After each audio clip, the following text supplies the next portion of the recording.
According to Layla's mother, the owner of the dogs, they are Layla's best friend. She's closest with Aurora. They sleep together, watch movies together. She even sneaks food to them. They all just love each other's company, and we just love this whole thing. If these pictures and videos don't put a smile on your face, nothing will. Enjoy. With intern Louie, that's this week's edition of Lola's Lowdown. Look at the smiles on the faces of those dogs. I love little Rudy on the bottom there. That is priceless. Yeah, great dogs. And she's a groomer. I think you need yeah, to I bet you can tell. You need to brood like that. Well, that's our time for now. Thanks for watching, everybody. Have yourselves a great weekend. We'll see you back here Monday. News 3 at 5 starts right now. And right now at 5, a criminal investigation is underway after the personal information of at least 280,000 people has been compromised. Plus, the National Weather Service says an EF0 tornado hit Deerfield yesterday afternoon. We'll take a look at the damage. And why you might be seeing more aircraft in the sky over the next few weeks. This is News 3 at 5. Thousands of people across the state may need to take measures to protect their identity after a data breach in Adams County. Officials there say information of more than 250,000 people may have been compromised. News 3's Madison O'Neill has what you need to know from Adams County. Those who use a variety of services here at the courthouse and whose information is stored by Adams County may be affected by the breach, and its impact is going beyond county lines. I'm just floored. Like many Adams County residents, Kathleen Richoff is just learning about a data breach affecting more than 10 times the population of her county. This could affect people in so many different ways. A release from Adams County says the breach impacts data in computer networks from departments including Veterans Services, Child Support, and Health and Human Services over the past 5 years, potentially compromising health info, social security numbers, addresses, and even fingerprints. Can't even imagine. Richoff, who uses Health and Human Services in the county, is worried, and she says others will be too. They're going to want a lot of more answers to, what's going on and why hasn't it anybody found out sooner. It's very unfortunate. Adams County Manager Casey Bradley says the breach was confirmed in June after an IT audit at the beginning of the year. The data never left Adams County from what we've been able to find. It was just accessed inappropriately by employees of the county. Bradley says the county has been coordinating with the Office for Civil Rights, the IRS, and Wisconsin's Department of Criminal Investigation. Been coordinating. Obviously, we have an attorney representing us and helping us guide through this process. The breach could affect people statewide as the county has partnerships, especially when it comes to health and human services. We may have accessed their file, so it was on our network. Therefore, the numbers are substantially higher. While Bradley says the county will be changing their security policies, Richoff has some work to do as well. Well, I'm going to have to go check all my accounts everywhere. Adams County has a phone line and a website set up for those whose information has been affected. Reporting in Adams County, I'm Madison O'Neill, WISC News 3. And Adams County has some recommendations for those affected, including registering a fraud alert with credit bureaus and monitoring any account statements. If you think you may have been affected, you can call the number on your screen. We also have more information on our website, channel3000.com. Janesville officials are asking residents to confirm polling locations ahead of Tuesday's primary election because incorrect polling locations were sent to voters. City officials say some voters have received postcards issued by the Voting Project reminding individuals to vote, but some of those postcards contained incorrect polling locations. Voters whose polling locations have been changed have previously been notified by the city. Voters who previously voted at Washington Elementary School will now vote at Faith Lutheran Church, and voters who previously voted at Edison Middle School will now vote at the Rock County Job Center. Police are looking for a man suspected in a credit card thefts and fraud in Wisconsin and Illinois. The Beaver Dam Police Department said today that it is investigating a theft by fraud complaint in which an unidentified person stole multiple credit cards from a local YMCA. The cards were taken either from the victim's vehicles or lockers and were then used at various stores. Police say the losses incurred by victims as a result of the fraud is likely upwards of $100,000. Police released multiple photos of the suspect. The vehicle he's driving is a dark blue Chrysler minivan and often has stolen or temporary tags or no plates at all. The National Weather Service confirms that an EF0 tornado touched down in Deerfield yesterday. That is the lowest scale tornado, and it traveled less than a mile across town. With wind speeds of about 80 miles an hour, the low scale tornado still left a lot of damage for one business in that area. Jamie Perez gives us an update. What's the damage look like today, Jamie? Yeah, so even though that tornado was the lowest scale of a tornado, you can imagine how scary this still was, especially if you're inside the building that was ripped through as it was happening. That's exactly what happened at the IME building there. 3 employees were inside when they saw that tornado coming. They found shelter where they could in the building and waited for it to pass through. Thankfully, no one was injured, but had this happened 30 minutes before, there would have been about 20 employees in there, and it might have been a bit of a different story. Now that it's all said and done, they're just left with a lot of cleanup. There's a lot of mess out in the yard. You know, all of our roof is, we have 10 acres here, and most of the roof is covered the 10 acres, so there's a lot of pieces to pick up and clean up. Jeff added the tornado was what he calls a fluke. He said he's never experienced one, but is glad that the one that he did experience was not as bad as it could have been. For the next several days, maybe even weeks, he's just working on getting the roof fixed up, the power back on, everything back in working order, so he and his staff can get the business up and running as soon as possible. All right. Fortunately, no one was hurt. That's the good news. Yeah. Jamie, thank you. Thank you, Jamie. Let's get a check on the weekend forecast now. Gary Canalte's in the Weather Center. Gary? Well, things much quieter today. We've had bright sunshine and temperatures that have been in the mid-80s, but the humidity levels have been down, making it feel a little more comfortable. On visible cloud track, you can see very little in the way of cloud cover through southern and central Wisconsin. There are a few light showers up in northeastern Wisconsin. Some showers in central Wisconsin have been fizzling out over the last hour or so. Low temperatures this morning started out in the upper 50s to the lower 60s. Had some areas of fog overnight, but temperatures are still in the lower to middle 80s through much of southern Wisconsin. A little cooler near Lake Michigan, Milwaukee, Kenosha, Manitowoc in the upper 70s, but farther out to the west, almost 90 at Black River Falls. La Crosse is at 88. They were both at 90 degrees last hour. Dew point temperatures in the upper 50s to the lower 60s make it feel much more comfortable. And as we look at the heat index, you can see that it's very similar to the actual temperatures. So by tomorrow morning, look for temperatures to drop into the lower 60s. Might be a little patchy fog. Otherwise, tomorrow will be a mostly sunny and warm day with a high temperature of 84. That's your first alert forecast. All right, Gary, thank you. A man was arrested after gunshots were fired in a parking garage near the UW-Madison campus earlier this morning. Madison police say officers heard a gunshot and saw a vehicle exiting the Lake Street ramp at a high speed. According to police, a security guard witnessed the shooting. He told police 3 people had approached the suspect's car, and it appeared there was some sort of conversation that took place. As the trio walked away, the security guard saw the suspect fire a round from his car in their direction. The driver, 30-year-old Tony D. Smith, was arrested on suspicion of first-degree reckless endangerment, damage to property, operating while revoked, reckless driving, endangering safety, and hit and run. A shell casing was recovered from the ramp. Madison police are continuing to investigate. Madison police have arrested a man in his early 20s who robbed a cab driver on the city's east side early Sunday. The Madison Police Department says a 51-year-old cab driver picked up a fare in the 800 block of North Thompson Road just before 2 o'clock in the morning. Police say a passenger showed the cab driver a gun before running away on foot with an unknown amount of cash. After reviewing surveillance video recorded inside the cab, police arrested 21-year-old Emmanuel Harris of Madison Thursday night in the case. Police say Harris was arrested on suspicion of robbery with use of force and on warrants. The cab driver was not hurt. A Baraboo man was sentenced Thursday to federal prison for methamphetamine. The officials say 25-year-old Froylan Castro was sentenced to 7.5 years in federal prison. Castro pleaded guilty to the charge in March.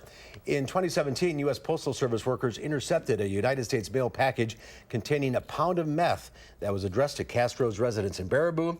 The pound of meth was hidden inside a karaoke machine. You might notice more flight activity in our area over the next 2 weeks. Volk Field Air National Guard Base in Juneau County is hosting the annual Northern Lightning exercise starting Monday. Amanda Quintana is in the newsroom with more on this complex training. Yes, well, this is one of the largest and most robust exercises for aviation units, and it's happening in 23 Wisconsin counties. Volk Field is hosting aircraft and personnel from the Air Force, National Guard, the Marines, and the Navy. They will be doing offensive and defensive exercises, sometimes traveling at supersonic speeds, all to see how they can improve as a fighting force and increase military readiness. Northern Lighting is a great opportunity to showcase not only the base, but the great state of Wisconsin to well over 1,000 members of the armed forces from all over the country. You should expect increased flight activity between 9 a.m. and 5 p.m. starting on Monday through Friday the 24th. And we have a list of all 23 counties affected on channel3000.com. All right, Amanda Quintana live in the News Center. Thank you. There's an effort today to try to change who does construction work in the future. At today's Build Like a Girl event, a dozen middle and high school age girls from the Madison area will get unique hands-on opportunities to learn about construction. They'll get the chance to swing a hammer, lay some bricks, and tour an active construction site. The program's director believes many girls don't know that careers in construction are available to them, and that's why they don't often pursue them. There's a lot of opportunities and there's always jobs, and it's not something you can outsource. You have to build where you are. So it's something that's going to continue to have opportunities and grow. And so I think that for, regardless of your gender, it's a great career and a great opportunity. And I don't think a lot of young women hear about it until it's much later or just don't consider it. The Bureau of Labor Statistics says over the next 10 years, the number of construction jobs is projected to grow 11%, faster than the average for all other jobs. So if this anchor thing doesn't work out for you, there you go. Grab a hammer. Yeah, I know. I'm kind of intrigued. Well, there's more to come on News 3 at 5 up next. 4 people are dead, including 2 police officers, after a shooting in Canada. We'll have the very latest. And NFL players took the field last night in preseason action, and several are continuing to protest against what they see as injustice in America. And it was a down day on Wall Street. The Dow Industrials losing 196 points. The NASDAQ and S&P 500 also ended the week on a down note. We'll be right back.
4 people are dead, including 2 police officers, after a gunman opened fire in a small city in eastern Canada. It happened just before 7 this morning in the small Canadian town of Fredericton.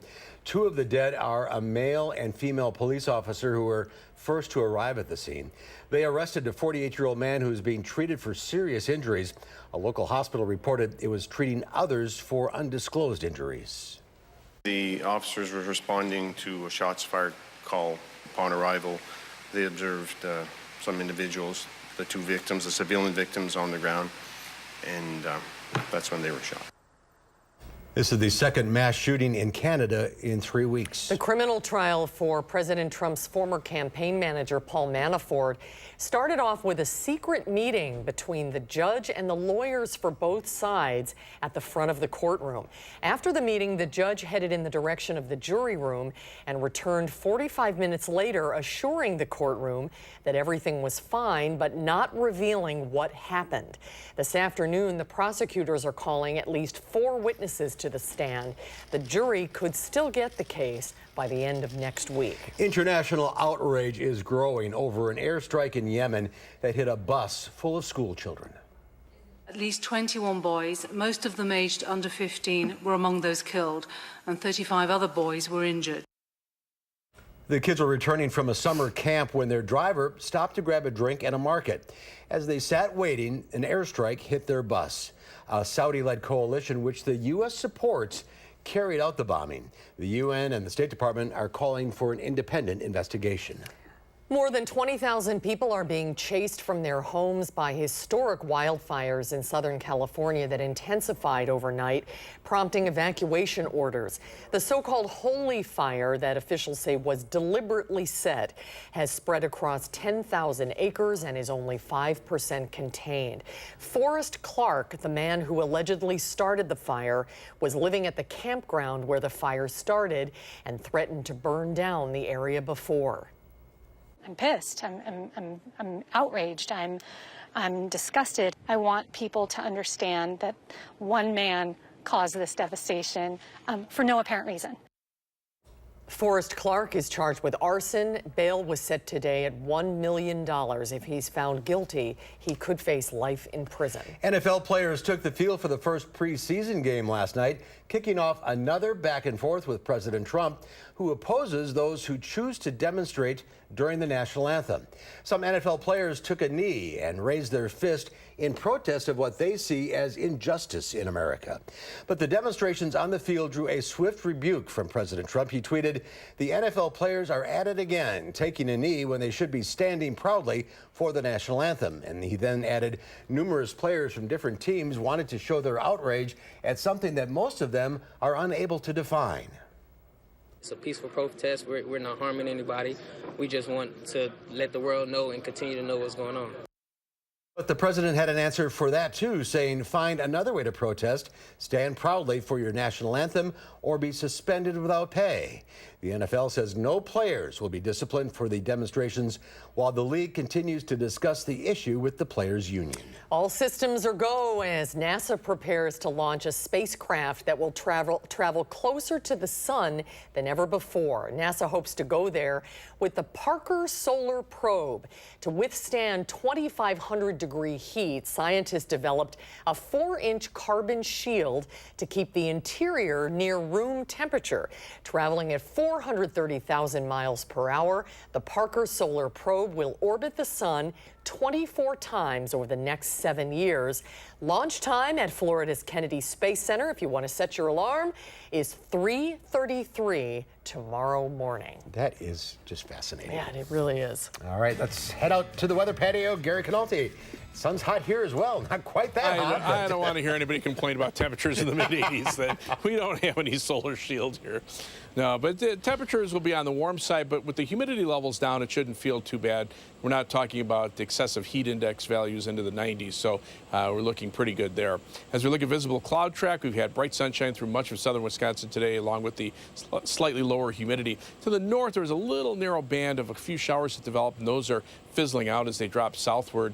You can see on Doppler track that there's just a couple of sprinkles up north of Green Bay, a couple of thunderstorms in the eastern UP of Michigan. Everything else is pretty much gone. But the high temperature trend over the next 7 days calls for above normal temperatures every single day. Now, the average high temperature is 80. We're not looking at excessive heat, but high temperatures in the middle 80s for about the next 4 days, and then lower 80s through the latter part of next week. And that trend will continue probably through next weekend and into the beginning of the following week. Live view from the Quimby Radio Skycam in Platteville. Can't get much clearer than that. The WISC Skycam looking off toward the south, also showing sunny skies, and the Edgewater Skycam in downtown Madison. We've got bright sunshine over the Capitol as well. As we check out the almanac for today, our high temperature reached 84 degrees. Low temperature started out at 58, so you average them together and we come out a degree above normal. And right now our temperature is at 83. The skies are sunny. The air is calm. The dew point temperature yesterday was in the upper 60s to around 70. Now it's in the lower 60s, so it feels a little more comfortable.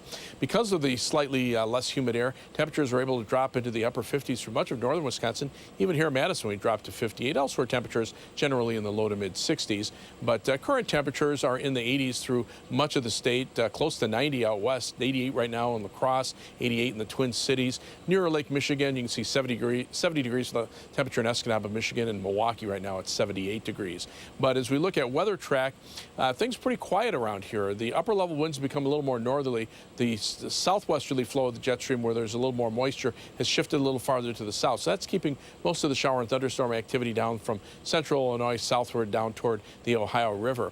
There's a stationary front in that area. That divides the more humid air to just the warm air in place across our part of the Midwest. Then out west, it's just hot and dry. Look at the temperature right now in Glasgow, Montana, 105 degrees, and temperatures are in the 90s through much of the Dakotas. We'll probably get into the upper 80s by the time we roll around to Monday or Tuesday of next week. Our forecast for tonight calls for mostly clear skies. It'll be mild, a little patchy fog late with a low of 61. Tomorrow, a mostly sunny and warm day with a high temperature of 84. Again, the humidity level's not too bad. As we check out future track, you'll see that there really isn't much in the way of any active weather. Look for temperatures to drop off into the lower 60s by early tomorrow morning. Tomorrow, we'll see mostly sunny skies, high temperatures in the middle 80s. This computer model tries to indicate a slight chance for a shower. I think if we see any, they'd be very brief and light. Most areas won't see them. Tomorrow night's low temperatures in the lower 60s. Then we're back to the mid 80s on Sunday. And as we check out the 7 to 10 day forecast, temperatures will be in the mid to upper 80s for Monday and Tuesday of next week. By Tuesday, a little more humidity. We'll start to see some thunderstorm chances Tuesday night into Wednesday, and then high temperatures stay in the lower 80s. Another chance for a shower or thunderstorm from Friday night into Saturday of next weekend. As we take a look at first alert traffic, slowdowns on the Beltline. This is at Fish Hatchery Road. Still very slow traffic in the westbound direction. Eastbound looks like it's opened up a little bit. Not seeing quite the long area of traffic problems in the eastbound direction, but some delays between Monona Drive and John Nolan Drive, then from about Park Street back toward Fish Hatchery Road. Right now, it's 19 minutes on the eastbound Beltline from University Avenue to the interstate, 17 minutes going back in the westbound direction. Heading out of Madison, about 28 minutes down to Janesville on I-3990 from the Beltline, 18 minutes to Sauk City on US 12, and 16 minutes to Sun Prairie on US 151 East Washington Avenue. That's your first alert traffic. It is Friday. Thank you, Gary. Thank you, Gary. Ahead on News 3 at 5, how con artists are stealing money from people looking to rent homes. We'll have that story when we come back.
Well, con artists are finding homes for rent and creating fake ads to steal money from unsuspecting customers. Gary Harper found one case where an imposter took the scam one step further.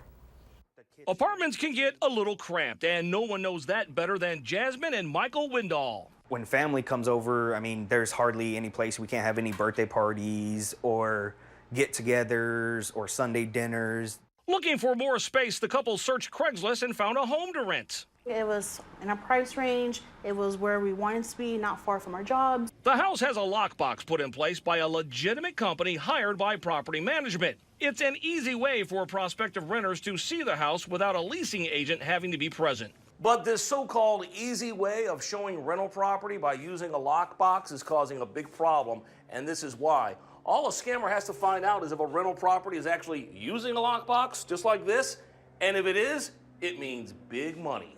In this case, the con artist previously called the lockbox company and tricked them into giving him the code. The Windalls didn't know they were dealing with an imposter or that the Craigslist ad they found was fake. Everything seemed okay, so I texted the guy. He texted back right away saying, yes, it's still available, and I said, okay.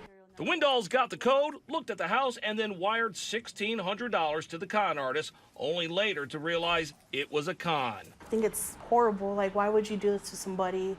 Like, we put our full trust into you, thinking you were the real realtor of this house, and you just did us wrong.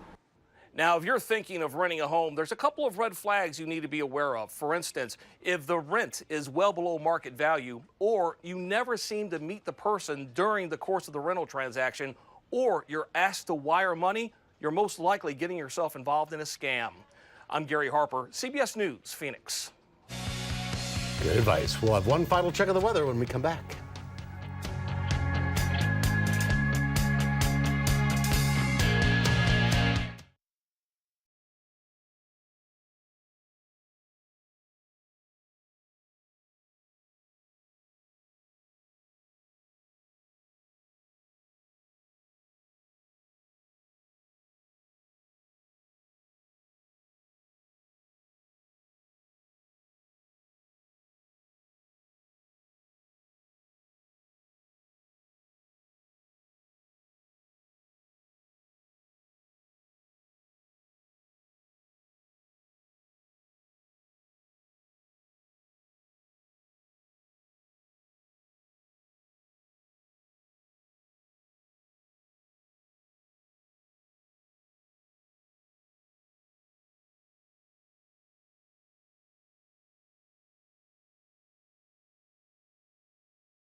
A little warm out there, but it's August. Yeah, the humidity levels aren't too bad. So, and I think this whole weekend will stay pretty much like this. Right now, 83 in Madison, 88 right now in La Crosse. But notice the dew points, mid-50s to the lower 60s. So really not too bad out there. Look for high temperatures tomorrow, mid-80s for Sunday, upper 80s for Monday, and then low 80s for the end of next week. Some thunderstorm chances midweek and toward the end of the week. Oh, good stuff. Thank you, Gary. Have a good weekend, everybody. See you back here at 6.